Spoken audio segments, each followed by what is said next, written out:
लोकसभा चुनाव में जीत का रास्ता उत्तर प्रदेश से होकर ही गुजरता है, हर कोई ये बात जानता है।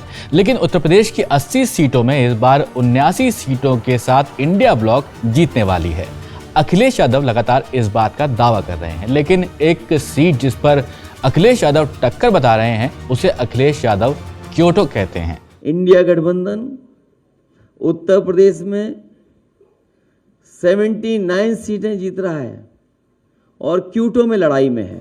ये क्योटो, जिसको बड़े ही प्यार से अखिलेश क्योटो कह रहे हैं, ये बात असल में हो रही है जापान के क्योटो शहर की। और अखिलेश यादव वाराणसी को क्योटो बता रहे हैं। वो ऐसा क्यों कह रहे हैं, आप में से ज़्यादातर लोगों को मालूम ही होगा, लेकिन जिन लोगों को इस बात की मालूमात नहीं है उनको बता दें कि साल 2014 में Kyoto Varanasi partner city agreement किया गया था। और इस एग्रीमेंट के अनुसार जापान के क्योटो शहर के तर्ज पर वाराणसी का डेवलपमेंट किया जाना था।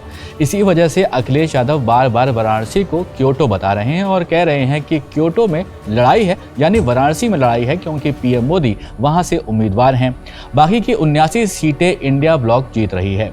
इस वीडियो में बात करेंगे कि क्या है Kyoto Varanasi partner city agreement और इसमें किन बातों का जिक्र किया गया था। लेकिन वीडियो में आगे बढ़ें इससे पहले आप जरूर हमारे चैनल को सब्सक्राइब कर लीजिए। इंस्टाग्राम या फिर फेसबुक पर आप हमें देख रहे हैं तो पेज को जरूर फॉलो कर लें। मेरा नाम है सैयद सोबान और आप देख रहे हैं स्विच। साल था 2014, पहली बार देश के प्रधानमंत्री बनते हैं नरेंद्र मोदी। पीएम मोदी ने वाराणसी से साल 2014 में भी सांसद के रूप में जीत हासिल की थी। पीएम मोदी ने वाराणसी को बदलने की ठानी थी। वाराणसी को कुछ बेहतर करने का उन्होंने एक प्लान बनाया था। सितंबर 2014 में जापान के साथ एक एग्रीमेंट हुआ था जिसे कहा गया था Kyoto Varanasi partner city agreement. प्रधानमंत्री बनने के बाद जापान के क्योटो की यात्रा पर पहुंचे प्रधानमंत्री मोदी और उनकी ये कोशिश थी कि क्योटो शहर की तर्ज पर वाराणसी को स्मार्ट सिटी बनाया जाए। जैसा हमने आपको पहले भी बताया है कि समझौता हुआ भारत और जापान के बीच में। इस समझौते पर उस वक्त भारत की राजदूत दीपा वाधवा और क्योटो के मेयर दायसुका कोदाकावा ने हस्ताक्षर किए थे। इस दौरान जापान के तत्कालीन प्रधानमंत्री शिंजो आबे और प्रधानमंत्री मोदी भी वहां पर मौजूद रहे थे। इस समझौते में तय हुआ था कि दोनों शहर एक दूसरे के सांस्कृतिक, कला, शिक्षा, शहर के आधुनिकीकरण और विरासत के संरक्षण को लेकर सहयोग करेंगे। पीआईबी की दिसंबर 2014 की एक रिपोर्ट के अनुसार अर्बन डेवलपमेंट मिनिस्ट्री ने 11 मेंबर्स की स्टीयरिंग कमेटी बनाई थी, जिसका काम था कि पार्टनर सिटी एफिलिएशन एग्रीमेंट के ऊपर वो काम करेगी, उसको यानी कि एग्जीक्यूट करवाएगी। इस समिति को अर्बन डेवलपमेंट मिनिस्ट्री के सेक्रेटरी जो थे वो हेड कर रहे थे। और इस कमेटी में आर्कियोलॉजिकल सर्वे ऑफ इंडिया के डायरेक्टर जनरल, इसके साथ साथ उत्तर प्रदेश सरकार के जो कंसर्न डिपार्टमेंट के चीफ सेक्रेटरी थे या फिर जो प्रिंसिपल सेक्रेटरीज थे, उसके अलावा यूनियन मिनिस्ट्री ऑफ कल्चरल के जॉइंट सेक्रेटरी लेवल के जो ऑफिसर्स थे उनको भी इसमें शामिल किया गया था। Human resource development, finance, external affairs और अर्बन डेवलपमेंट के जो भी ऑफिसर्स थे, उनके अलावा वाराणसी के जो मेयर थे और म्युनिसिपल जो कमिश्नर थे और चेयरमैन थे यानी कि वाराणसी के, उनको भी इसमें शामिल किया गया था। ये तय किया गया कि ये कमेटी क्या काम करेगी। इसमें वाराणसी का आधुनिकीकरण करना शामिल किया गया था, जिसमें कि जापान की एक्सपर्टीज़ और जो टेक्नोलॉजीज का इस्तेमाल वो करते आ रहे हैं, जिसमें कि water management, sewage facilities, waste management, urban transportation जैसे कामों को अपग्रेड किया जाना था, उसका इस्तेमाल होना था। वाराणसी के रिच हेरिटेज को बचाने के लिए जापान में इस्तेमाल हो रही जो प्रैक्टिसेस थी, जो टेक्निक्स थी और मैनेजमेंट जो थे, उसका भी इस्तेमाल किया जाना था और वाराणसी का बदलाव करना था।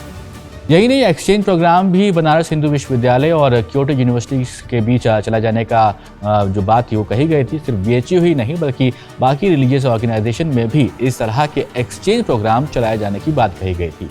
उसके बाद ये भी प्लान था कि जापान के क्योटो शहर के मेयर दायसुका कोदाकावा भारत आकर वहां पर आगे का प्लान बताएंगे और उस पर काम शुरू किया जाएगा। जापान के पीएम का वाराणसी दौरा होता है, साल आता है 2015। जापान के तत्कालीन प्रधानमंत्री शिंजो आबे भारत के दौरे पर पहुंचते हैं और वो वाराणसी भी जाते हैं। पीएम मोदी के साथ वाराणसी का वो दौरा था। दशमेश घाट पर गंगा आरती में पीएम मोदी के साथ जापान के पीएम शामिल होते हैं। ये सब उस वक्त Kyoto Varanasi partner city agreement की वजह से ही हो रहा था। दोनों देश मिलकर वाराणसी की सूरत बदलना चाहते थे और इस पर अभी भी काम जारी है और काफ़ी काम हुआ भी है। साल 2015 में ही पीएम मोदी ने Banarasi international cooperation and convention centre की घोषणा भी की थी। इस प्रोजेक्ट में जापान ने उस वक्त 186 करोड़ रुपए की मदद भी की थी और 2021 में इसका उद्घाटन भी पीएम मोदी ने कर दिया था। वहीं वाराणसी के घाटों को साल 2014 के बाद से ही नया रंग रूप देने की बात कही जा रही थी और कई हद तक कुछ काम भी हुआ। इन घाटों को पर्यटन केंद्र के तौर पर विकसित किए जाने की कोशिश लगातार जारी रही। 8 नए घाटों के निर्माण की परियोजना पर भी करीब 10 करोड़ रुपए का खर्च उस वक्त बताया गया था। साल 2022 में स्मार्ट सिटी में करीब 60 करोड़ रुपए की लागत के बाद नमो घाट भी बनाया गया था। साल 2023 में यहाँ हेलीपैड भी बनाया गया। इसके अलावा मणिकर्णिका और हरिश्चंद्र घाट का भी कायाकल्प किया गया है, जिस पर लगभग 15 करोड़ रुपए का खर्च हुआ था। ये उस वक्त के रिपोर्ट में बात कही गई थी। अब आपके मन में ये भी सवाल होगा कि क्योटो शहर ही क्यों चुना गया। दरअसल काशी और क्योटो दोनों ही अपने अपने देश में प्राचीन और धार्मिक नगरी के तौर पर काफ़ी ज़्यादा चर्चित हैं, लेकिन दोनों शहरों में साफ सफाई और एडवांस टेक्नोलॉजीज़ का इस्तेमाल करने में काफ़ी अंतर था। यही वजह थी कि काशी को क्योटो बनाने की कोशिश की गई और उस दिशा में प्रोजेक्ट को आगे बढ़ाया गया था।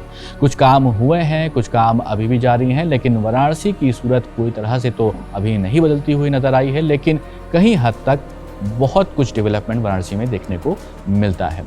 आपने वाराणसी में क्या कुछ नोटिस किया है वो भी हमें कमेंट करके ज़रूर बताइएगा। ये वीडियो आपको कैसा लगा ज़रूर वो भी कमेंट में बताइएगा। लाइक करें, वीडियो को शेयर करें और ऐसे ही वीडियोज़ के लिए देखते रहें स्विच।